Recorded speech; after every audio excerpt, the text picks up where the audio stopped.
about to be my favorite time of year, which is fall, which is when all the phenomenal spring greens, fall greens start popping off, and we get to see market tables and CSA boxes just full of amazing green things.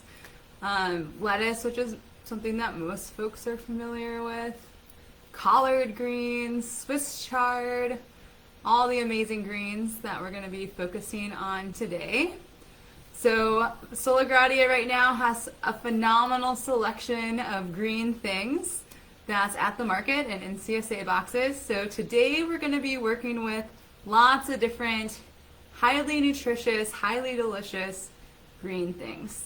So when I use the term greens, I use that pretty loosely. So if you're from the South, greens can often mean turnip greens or mustard greens or collard greens.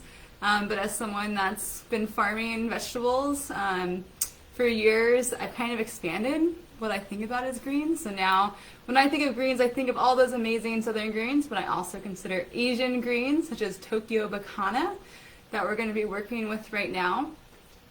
Tonight, as well as things like rainbow chard, mustard greens, arugula, spinach, lettuce, all the phenomenal things. So tonight we're going to focus on what's available now and what's going to be coming in the next couple of months. So as the weather cools down, it's the perfect time for greens to be growing in the field. So many things like collard greens here, they grow pretty well during the summer, but they really hit their stride once we start having cooler nights and a little bit cooler days as well. And we see the pest pressure drop on them, so they're going to get more beautiful as the season goes. And as we cool off, all these greens are going to get a lot sweeter too. So things like spinach especially love cold weather. And the reason they love cold weather so much is because all the sugars that are in the cell structures of all of these vegetables, they start to crystallize and concentrate and sweeten when the weather is cold. This is especially true for hardy greens like collard greens and turnip greens and mustard greens. When we have a frost, that's when they're going to be at their sweetest. So sometimes farmers really look forward to when we start having frost because we know that our greens are going to get sweeter. So today we're going to be talking about collard greens, which I have here. Delicious mustard greens. This is my favorite variety of mustard greens. These are called scarlet frills, and they're an Asian green. My absolute favorite. We're going to be talking about arugula. That spicy green that's good in everything from salads to stir fries to pastas. We're going to be talking about rainbow chard, one of the greens that grows the best here in the Midwest, but folks often struggle with wondering what to do with it, because sometimes it can be a little bit bitter, especially during the summertime, but we'll talk about a few tips and tricks to help that out. And then our good friend Curly Kale is going to be joining the fun, as well as some head lettuce. So to start off, we're going to start with one of the most simple greens recipes there is, besides salad. I'm actually not going to cover salad here because people have very particular tastes of how they like their salad. So we're going to do one massage kale salad. We're not going to do any lettuce salad at all, because lettuce salad is pretty easy. There's a million variations on it, but we will talk a little bit more about head lettuce. But we're just going to do some basic sauteed greens. So this recipe is super versatile. You can use whatever you have in your kitchen, and you can use any type of greens from one type to up to 4 or 5 or 6 types. And it'll make sure that you can not only eat it when it comes off the stove, but can utilize it throughout your entire week. So what we're going to use for our sauteed greens for today, we're going to use chard, which is just so incredibly abundant all over, and I've already cut this up. And then we're also going to use collard greens. And these are things that take a little bit longer to cook, so we're going to go ahead and get these prepped and get them on the stove. So here are our collard green leaves, which I have already washed, and I've removed the ribs from them. So a lot of recipes will say, cut out the ribs. But honestly, the easiest way to do it, and I'll show you with the kale here in a little bit, is the rib goes down right here, and this is the stalk of the plant. And all you do is fold the leaf in the middle, and you rip it out. Super easy. So now that I've done that, I have this beautiful stack of collard leaves. So in my opinion, one of the best ways to cut collard leaves or kale or chard is to take that stack, fold it in half, and then you're gonna roll it like this into like a big fat cigar of collard greens here. And then you're gonna take a long, sharp chef's knife and you're gonna chiffon it, which is a term that I learned from a nutrition student and culinary student. But basically you're making these nice thin ribbons. So they'll come out looking like this. And sometimes, you know, collards and kale can be a little tough. So what you're doing when you're chiffoning it is you're actually helping break down some of those cell walls. It's gonna start releasing a little bit of moisture, and it's gonna help your collards get tender. So now we have these nice ribbons that we've cut up, and now I'm gonna come back through and cut them in half. So that's an entire thing of collard greens that's ready to go. And so I've already done this with the Swiss chard here, so I did the same thing. Remove the limbs, stack the leaves, and chiffon them. And so I'm just going to add these all together because they're going to go in at the exact same time. I'll set that to the side. And then there's a million, trillion, gazillion variations on sauteed greens. There's long cooked greens, which is a rich tradition for folks in the South. It's an especially important dish for folks that have ancestry of enslaved folks. Collard greens and mustard greens and turnip greens are incredibly important cultural dishes for many people whose families came out of the South. And it's continued, and folks have, like most things, folks have kind of adapted it in lots of different ways as people moved and shared recipes and kind of made these dishes their own. But these crops are African crops. These are crops that came from Africa that folks brought with them and then started raising and creating amazing dishes with the small things that they were able to accumulate enslaved people. I am not a person of that ancestry, and I do not claim to know how to cook these amazing dishes, so we're going to focus on a really simple, just fast sauteed green. But you should learn as much as you can about the tradition of greens in the South, because it's not only just amazing history, but it's worth celebrating and knowing about. So when I make sauteed greens, I start with the same base every time. I have my greens, and then I have onion and garlic. So that's what we're gonna have today. So you can use a white onion or a red onion. These both come from Sola Gradia and are just beautiful. And I love them when they're like cured, they're just finished curing. So that means that they're really strong.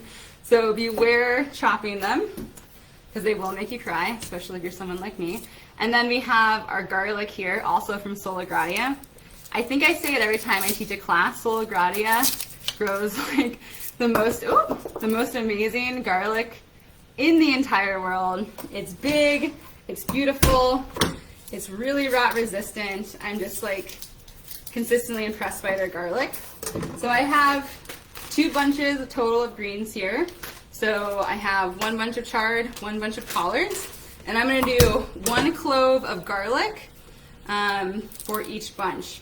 So when I took them off of the bulb here, I separated it into the cloves, and I put it on my cutting board, and I just smashed it. And what that smashing does is it releases the garlic clove from the skin, and then it comes off super easy. So you smash, peel, and then you can dice it. You can send it through a garlic press, which I have here, which is a really great tool, though I hate cleaning it. But for sauteed greens and things that are going to be in the pan for a little bit, I just thinly slice it. And that's because it's going to cook down quite a bit. Getting that nice slice of garlic is something that's just a joy when you're eating the greens later. And also I'm just a little lazy. So if I can cut down the number of cuts I have to make. So here's my sliced garlic. I could go ahead and dice it if I wanted to. And I'm just going to use a white onion. You could absolutely use red.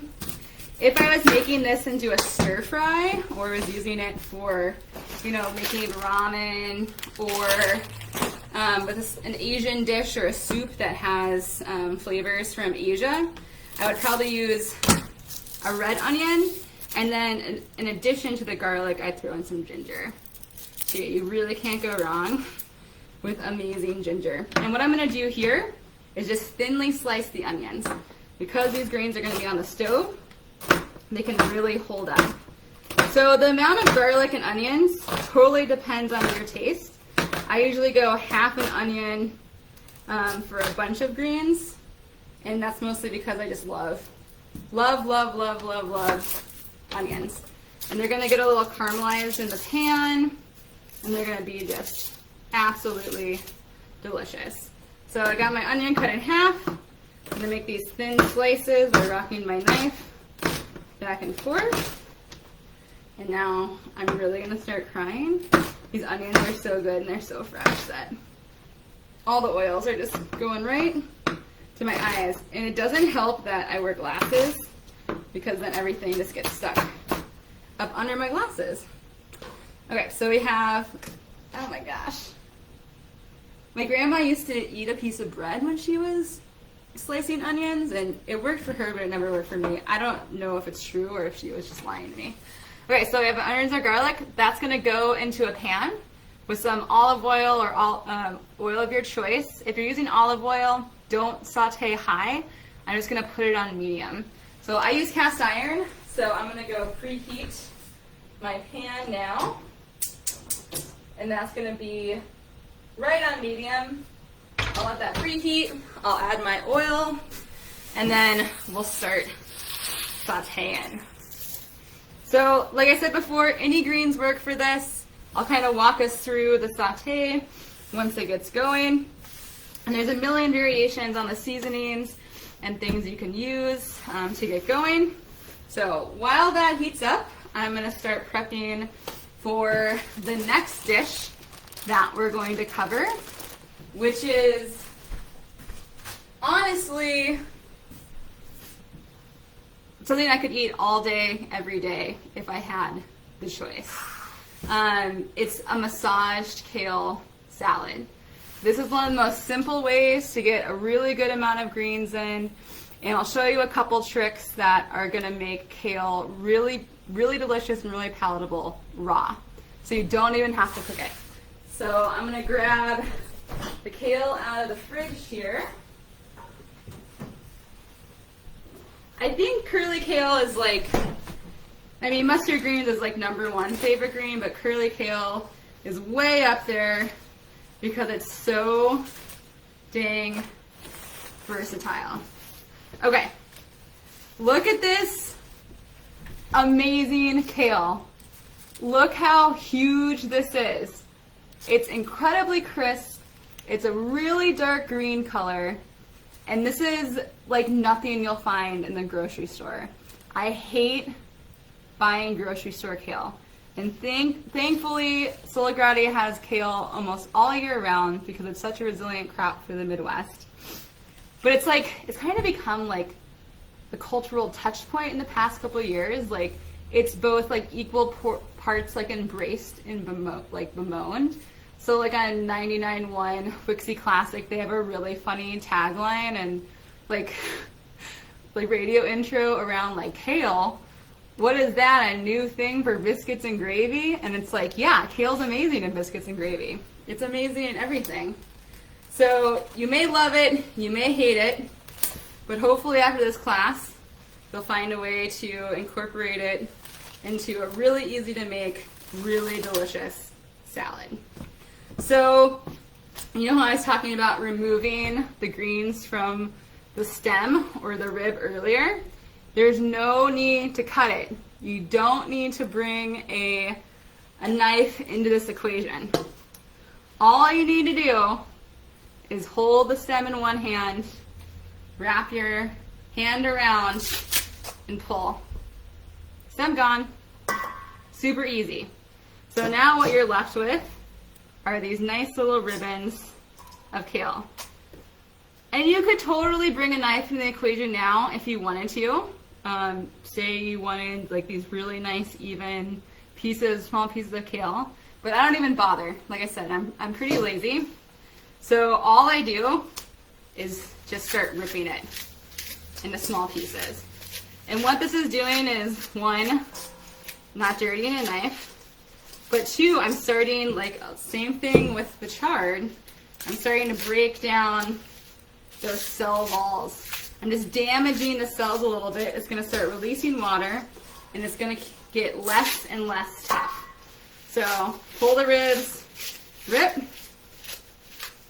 I love cooking and eating with my hands. I think it's just like a vital part of like US and some parts of the Western world. It's just totally left out of our culinary traditions. And it's such a bummer because you learn so much by interacting with your food if you use your hands a lot. I come from a family that we cut in the hand, which is a tradition in some places around the world. And it drives people crazy because it is kind of dangerous. So like, we do things like cut like that, which you should never do. But before I get too into this and get just like just loving this kale salad, I gotta go put some oil in the pan. So I use cast iron, so I like to preheat it. And then I'm gonna add my oil. You know, how much oil you use is up to you. I just use enough to cover the pan because the beans are going to break down. So now I'm going to throw my onion in, nice sizzle, and I'm going to get that cooking. I'm not going to throw my garlic in at the same time because onions cook longer than garlic and it could burn really easily. Okay, so I'm going to leave that to saute and cook down for a few minutes, and I'll come back and stir.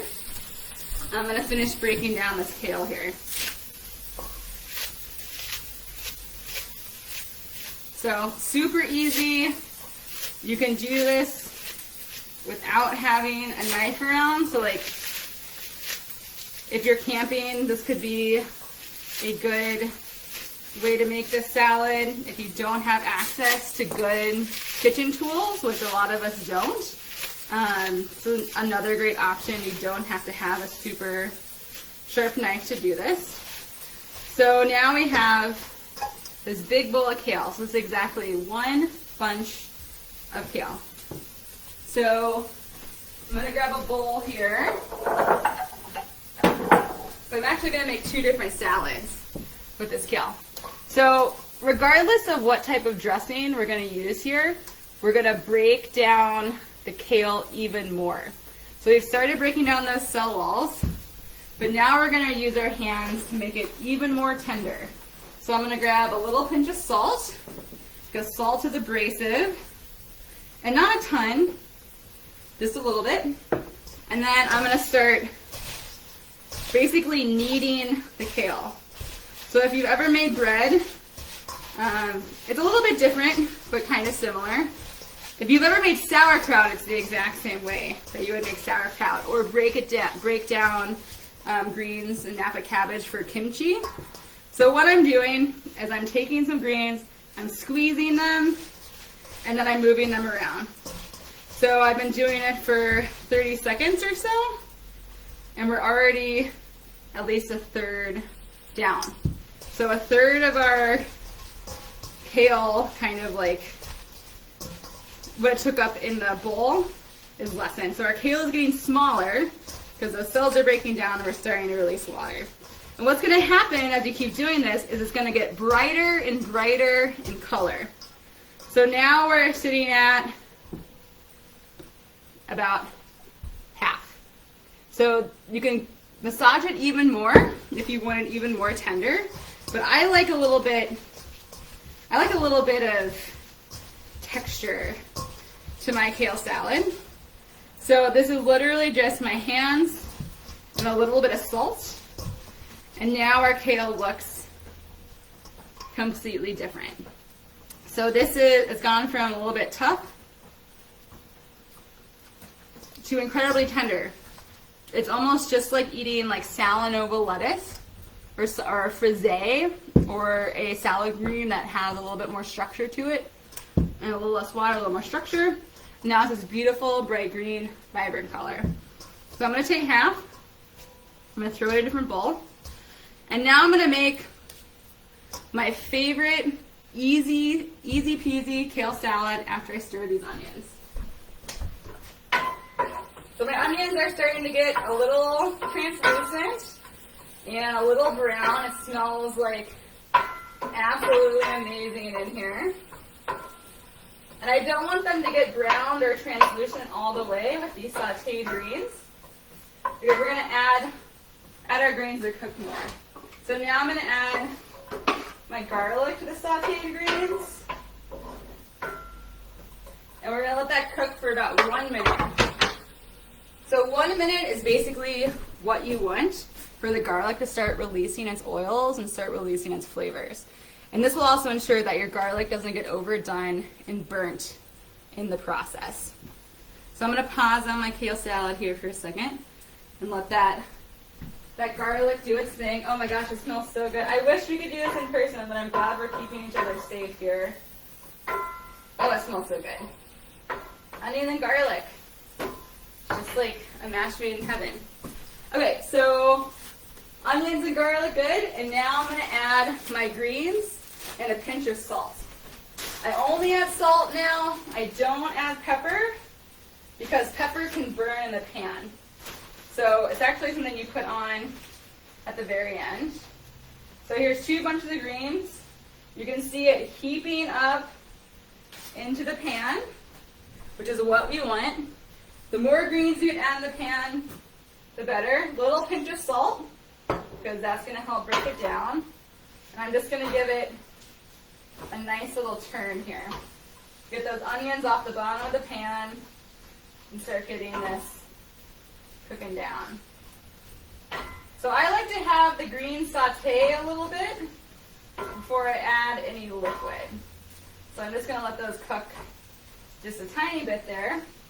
If you want, you can add a lid to make it go a little faster, because all the steam that comes out of the pan will then get stuck in the lid and then head back down in the pan.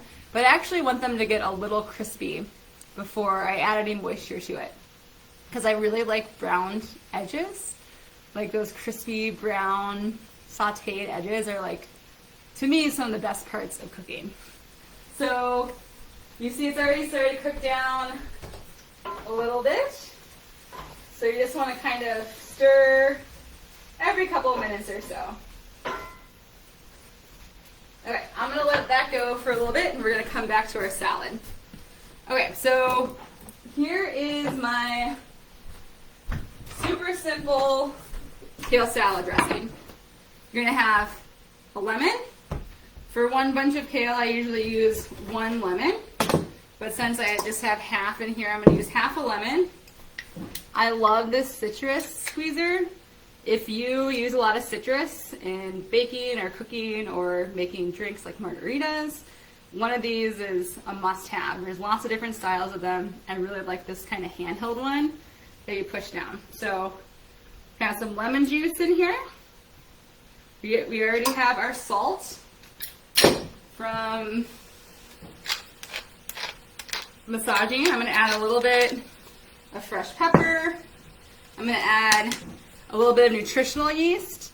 I don't eat dairy, so this is like a good Parmesan substitute. Sometimes it's called nooch, which I actually don't like the way that sounds. But if you hear someone say nooch, it's not some strange euphemism for something. It's actually just nutritional yeast. So I'm going to sprinkle some of that in, because it's kind of like Parmesan cheese. And if you are so inclined, and I almost always am so inclined, I'm going to add a whole clove of garlic if it was a whole bunch of kale, but I'm only going to use half. And this is where a garlic press comes in handy. You want really small pieces of garlic. You don't want a huge piece of raw garlic because we're going to be eating raw garlic in this. So in it goes. Use your knife and push it off. And then if I put some garlic in there, I gotta put some onion in there. So I'm gonna go with half of a red onion. So I just love the bite of a red onion. Peel that skin off. And then this has a little bit of a rotten spot in it, which is totally fine. Just take it out. And then I really like big pieces of onion, so I'm just gonna thinly slice it here.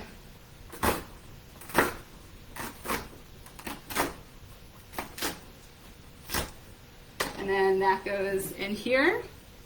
You could totally add cherry tomatoes, red peppers, zucchini, any sort of other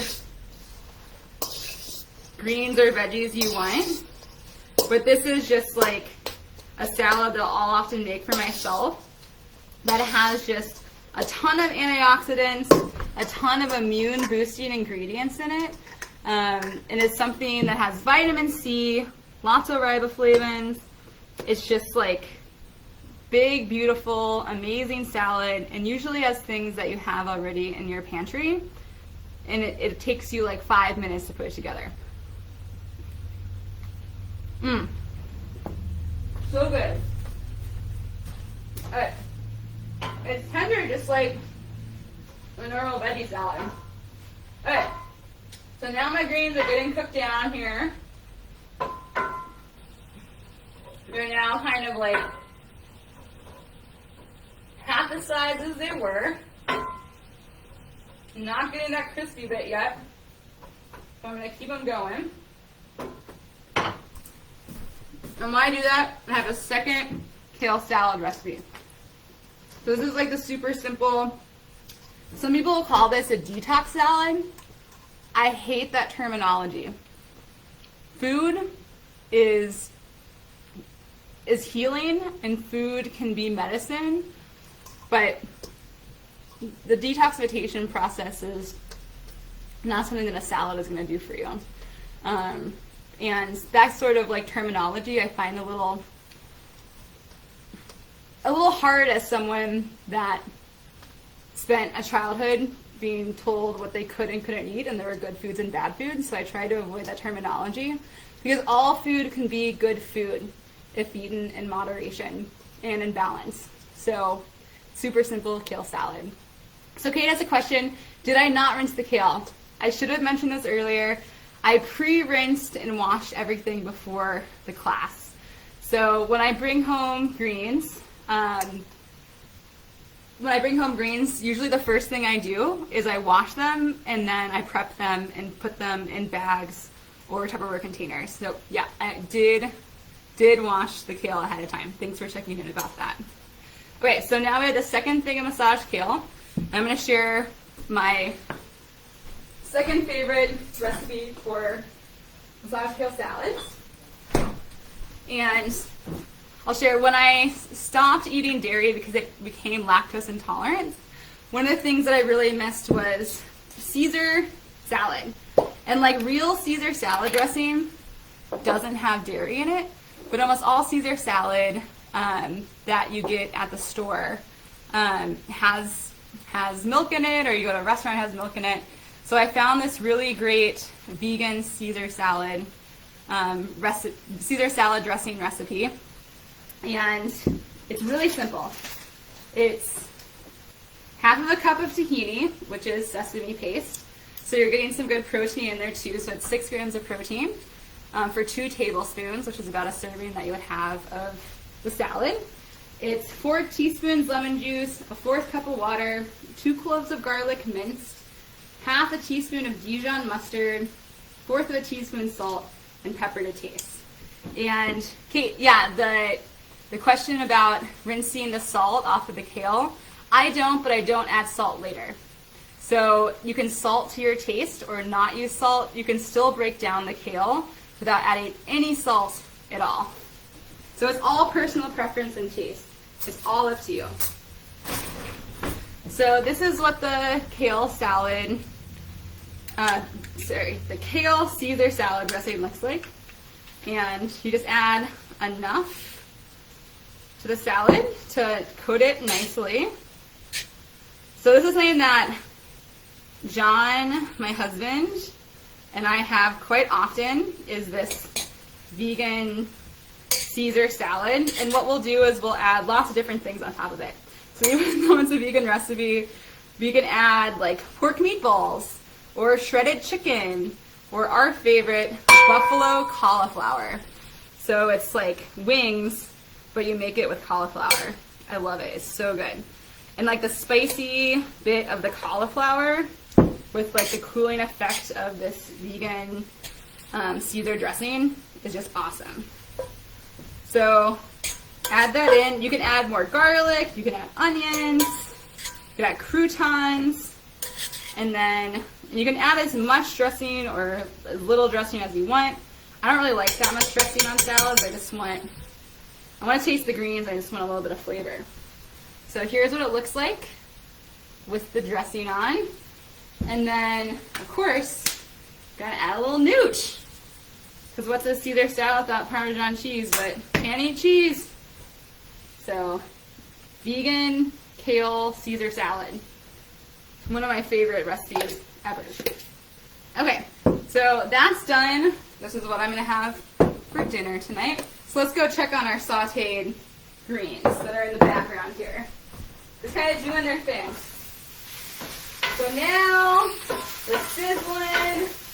We're getting those good brown bits on the bottom of the pan that I love so much. So as long as your heat's on medium, you shouldn't worry about it burning or sticking to the pan, but it all depends on your pan and your stove. So I'm going to bring this over and show you what you got here.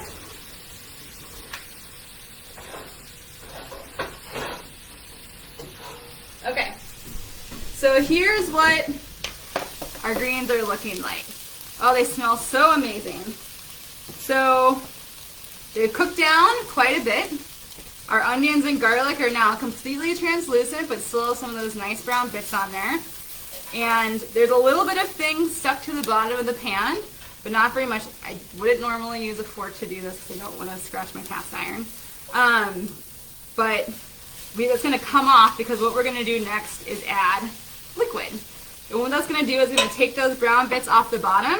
It's also going to get these greens even more tender. So there's lots of different options on what you might add to this.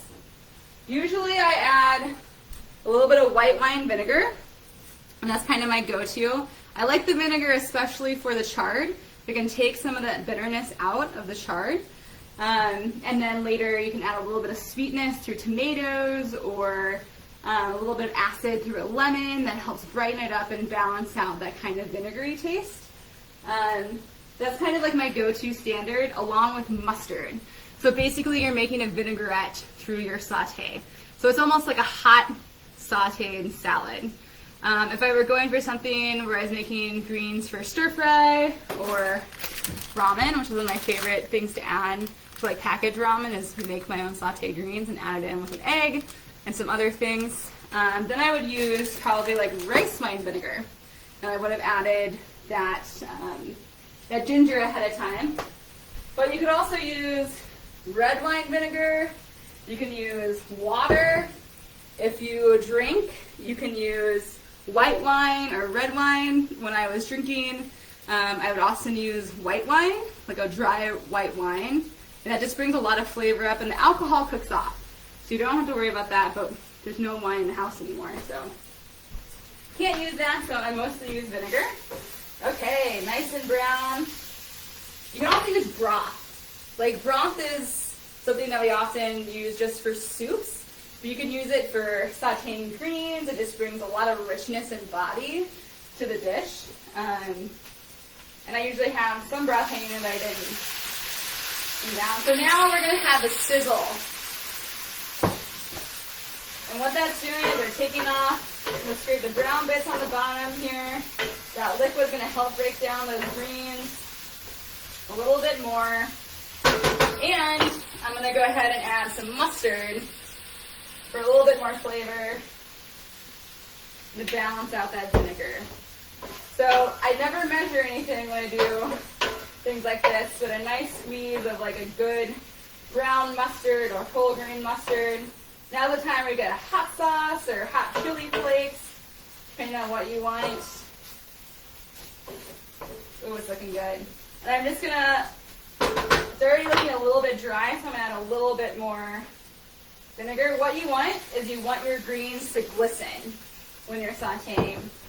So as long as they're glistening, they're cooking down beautiful. Okay. So these are looking great.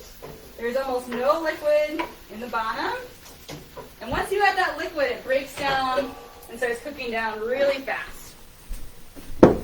So here's what the sauteed greens look like. As you can see, we had 2 bunches. They've cooked down quite a bit. And you might be saying, oh gosh, why would we went from like all these greens to almost none of these greens. The flavor is concentrated when they cook down like this, and they actually go a long way. So unlike spinach that like breaks down to nothing and then it's like no body left to it, these sauteed greens actually have a ton of body left to them, and they're gonna go a long way. These are one of these things that I love having in the house. And the reason I love having greens around is they're the most versatile dish. Sauteed greens are the most versatile dish in the world. So if I was thinking about all the meals I could do with this, my mind immediately first goes to a frittata. So if I have that saute on the stove and I'm finished, and I crack, for that size pan, I'd crack actually a dozen eggs into the bottom.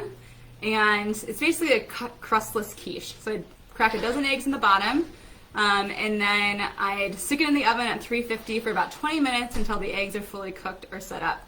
An incredibly easy 20-minute weeknight dinner that's full of protein and full of greens.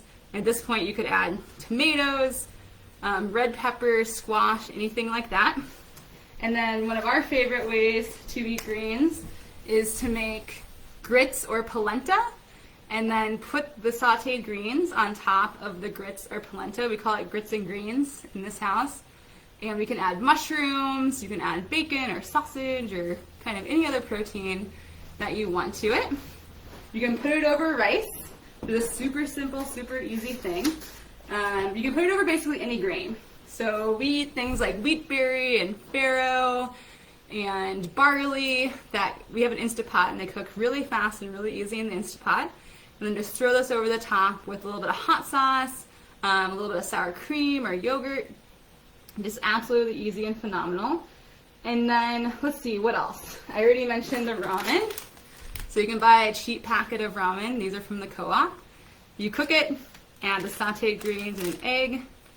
Delicious, nutritious, cheap, super easy. And then one that you might not think about, which I think is incredibly delicious, is to make a sauteed green sandwich. So you can make a BLT with bacon, greens, and tomato. So it'd be a BGT. So you get your mayo, spread it on the bread. Sliced tomato, sauteed greens, bacon, phenomenal. Really good with ham too, or anything like that. Let's see, what else?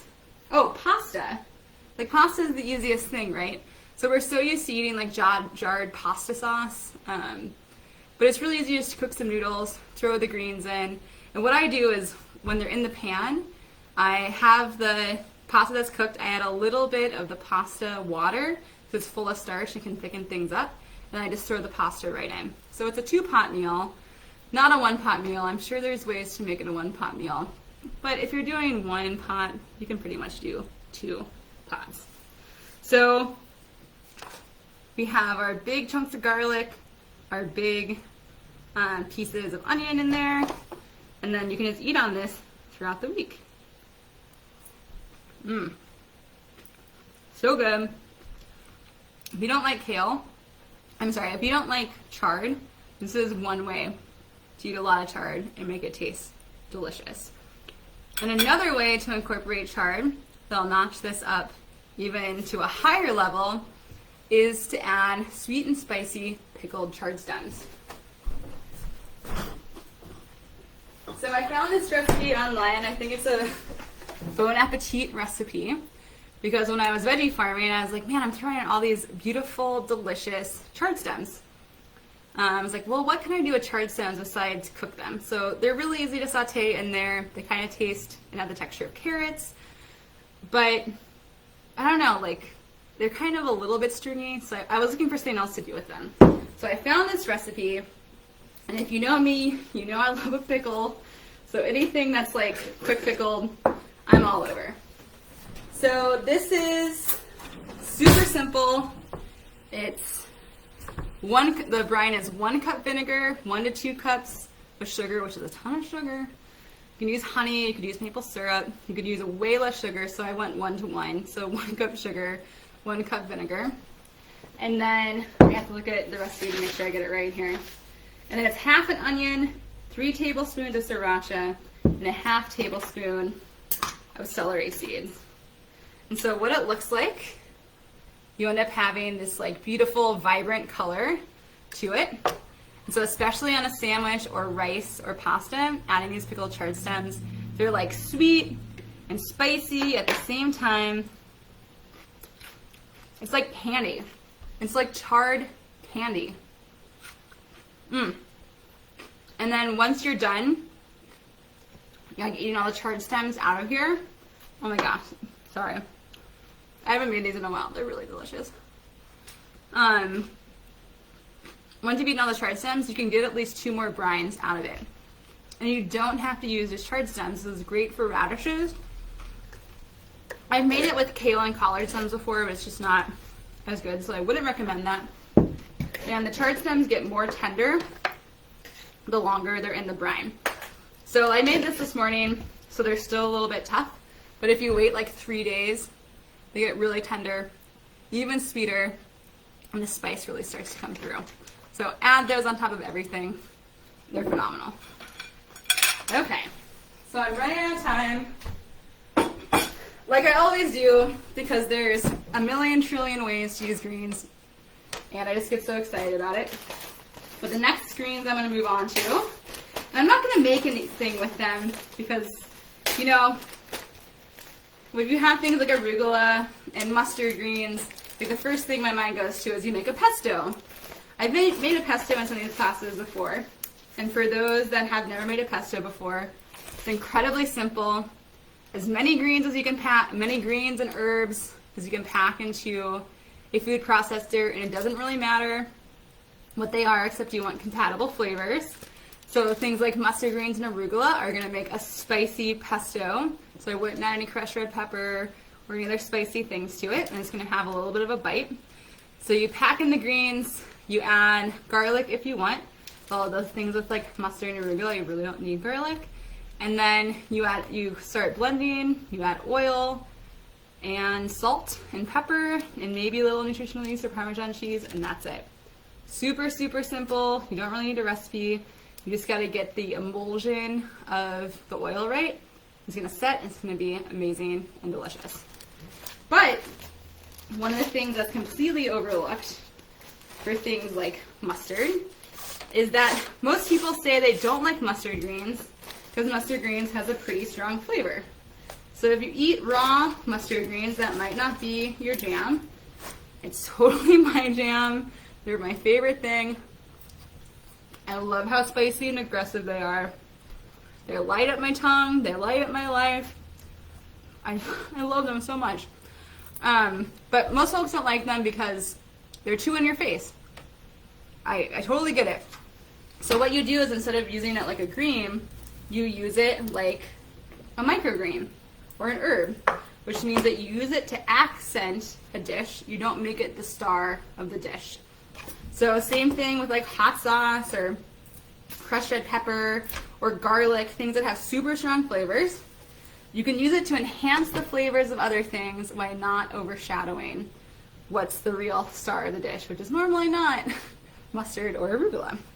So what you can do is just take your mustard greens and you're just going to chop them super, super, duper fine. So I'm coming back and forth, alternating my cutting here. And I'm creating basically, you know, that like super fine parsley that you get on a dish at an Italian restaurant on your pasta? They're not big leaves. They're there to accentuate the flavor of the pasta and the sauce, not to draw your attention to the giant pieces of parsley, which I hate parsley for the most part, unless it's like really finely diced, like at an Italian restaurant. So now you have the super fine, basically herb that you can use to season soups or salads or pasta, rice, anything like that. Really, really good on top of that ramen. Really good on top of stir fries. I love it in spring rolls. It's amazingly delicious. Another thing that you can do with mustard and arugula is to do the same fine chopping thing, and then to add it to things where you want that bite, like you would for garlic or onion or another type of allium. I mean, this is a brassica, it's a mustard, but it still has that bite that garlic does. So you can add it in place of those things. So if you don't have garlic hanging around, you can substitute arugula or mustard greens. And for some things that works really well, some things not so much. So one example would be throw this in a meatloaf, or throw this in some meatballs. You can of course add it to pasta and things like that. I love it on top of eggs, and it's really, really good in sauces. So if you have like an Alfredo sauce or even like a cheese sauce, if you want just that like hit of spiciness, that hit of bite, just like dice it up really fine, shred it up, throw it in those sauces, and you're getting the greens in there, but you're also getting the really phenomenal taste as well. So that's mustard greens. One thing that I experimented with a couple of years ago when there was a ton of arugula coming off of Sola Gradient, it was getting ripped out of a bed during the winter, was to dehydrate arugula. So we threw this in the dehydrator, and then we threw it in the food processor, and we made a dusty powder with it.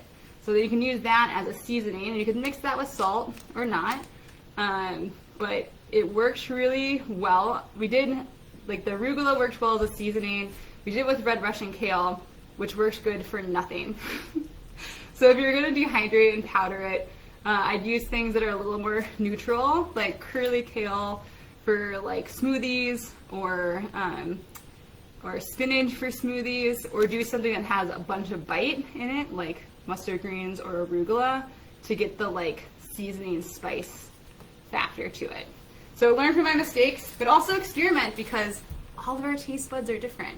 So if I don't like something, it doesn't mean that you're not gonna like something.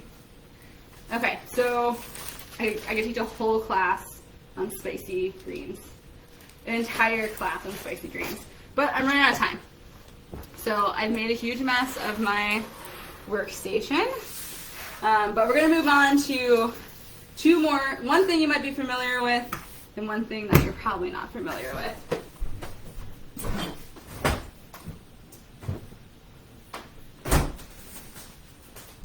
Okay. So I know you know our good friend head lettuce. Head lettuce will be making a triumphant return now that we're through the hottest parts of the summer, although it probably never left. It's probably always around. But now that it's cooling off, it's going to get sweeter. The lettuces aren't going to bolt as fast in the field, and they're just going to be crisp and sweet and really delicious. So of course you can make a salad with them, easy breezy, lemon squeezy. I don't really want to go over salads, because I don't really get excited by a salad most of the time. But one of my favorite ways to use lettuce is to use it as a little boat for tuna salad or hummus or cheese and lunch meat. So you can use them as like a vessel for all the delicious things if you don't want to eat bread, or that seems pretty heavy, or you just want to get more greens in your life. And you can also make an amazing little sandwich with just 2 pieces of lettuce. It seems like a really silly to say in a class, but I really like making little lettuce sandwiches with head lettuce. There's some varieties that are better than others for doing this, and if you are someone that likes lettuce cups, where you might have like sauteed pork or beef with ginger and onions, like bib lettuce works really well for that. But don't get tied down on the variety of lettuce for some of these things. If it looks like it's going to make a good vessel, you should buy it from Sola Gradia and use it as a vessel. You can also use collard greens as well for wraps. This is something I used to do when I was a veggie farmer a lot, because we had a lot of collard greens and I'm cheap and lazy, so I would just use what we had. So you want to blanch these first, just a little bit of boiling water, dip it in for about 5 seconds. It comes out super tender. Fill it, wrap it in the same way you would use a burrito shell. Super fast, super simple. So lettuce, collards. Here's a new one. This is one of John's favorite greens. This is my friend Matt Lebon's favorite green. It is not my favorite green, but I'll tell you how great it is. This green is Tokyo Bekana, which is basically Japanese lettuce. And the reason that John and my other farmer friends love it so much, and I used to also begrudgingly love it, is it grows incredibly fast. You can get multiple cuts off of it. It doesn't get super bitter in the summertime. It's just an all-around phenomenal grower. You can saute it, you can steam it in stir fries, you can use it as a salad. It's incredibly versatile. I just personally don't like the taste. But like I said, everyone has their own personal favorites. I love mustard frills. I don't like Tokyo Bekana. That's just the way it goes. So it's because it is so versatile, you can use it in a million different ways. So the Tokyo Bekana that we have here is pretty small. But you can get some really huge bunches of it that get to more in what we would call like the braising green or bunching green sizes. And that makes it phenomenal for wraps. At this stage, it's phenomenal for salads, and it's good for grilling too. It has a little bit more cell structure to it. So you can throw these on the grill to get a nice little char. Super delicious. And you can also cut these in half and grill them as well. And then you kind of have like a grilled wedge salad happening, which is delicious. So next time you see John at Market or CSA pickup, tell him Katie said to give Tokyo Bekana a chance. He'll really, really appreciate it. Okay, so the time is waning as we come to the end of class. So we've gone through some recipes, we've gone through lots of different ways to utilize all these greens. But sometimes you get to the end of the week, or you have a week where you're just not cooking that much, and you're like, oh my gosh, I have all these beautiful, seasonal, phenomenal greens, and they're gonna go bad. What the heck do I do with them? So there's 2 very simple ways you can do it. The first one, this is the easiest, and I do this all the time with things that are gonna go bad. I just freeze it. I just freeze them. Our freezer is full of all types of things that I freeze and put away for later. So what I did earlier today was I prepped greens in the same way that you saw me prep them earlier. So we rolled and chiffoned it's sticking here. Rolled and chiffoned, we washed, dried, rolled and chiffoned the collards, and then they sat here on this tray in one even row, and we flash froze them, which means we basically just get them to a state where they're frozen all the way through, and you can hear they're super crunchy, and this is so they won't stick together. when you throw them in freezer bags or in Tupperware containers. So these frozen greens will last you for about 6 months in the deep freeze. They don't last a full year like some other things. They thaw really fast, so it's already starting to thaw. And these are perfect for soups, sautés, frittatas, things like that. Also really great in smoothies. And then here's the red Russian kale, and the same way. So what I would do now is just come through, break these up on the pan, stick them in freezer bags, label them with what it is, and when I put it in the freezer, and you're good to go for keeping them fresh for 1 to 6 months, depending on what you do.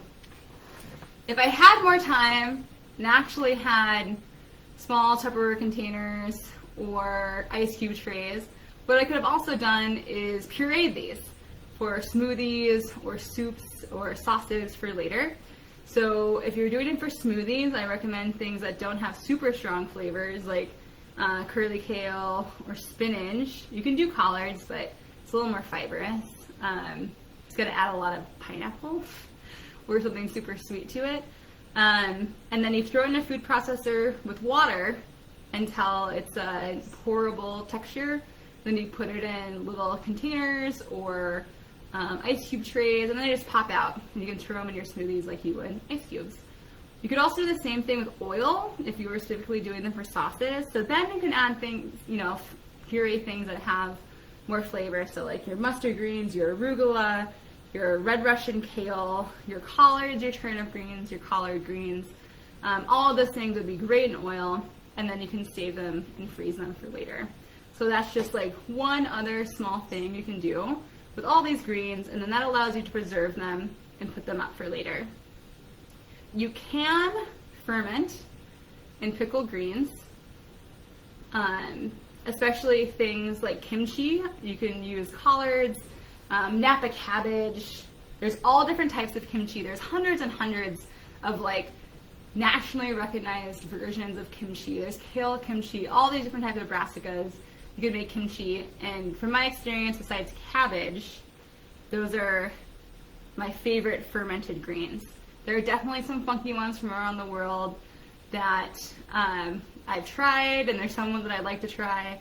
So you can also try your hand at fermenting some of those. But oftentimes, if it doesn't have a lot of strong cell structure like cabbages, the texture gets a little wonky.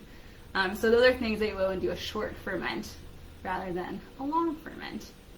So I've reached the end of our class today with 2 minutes to spare, which almost never happens.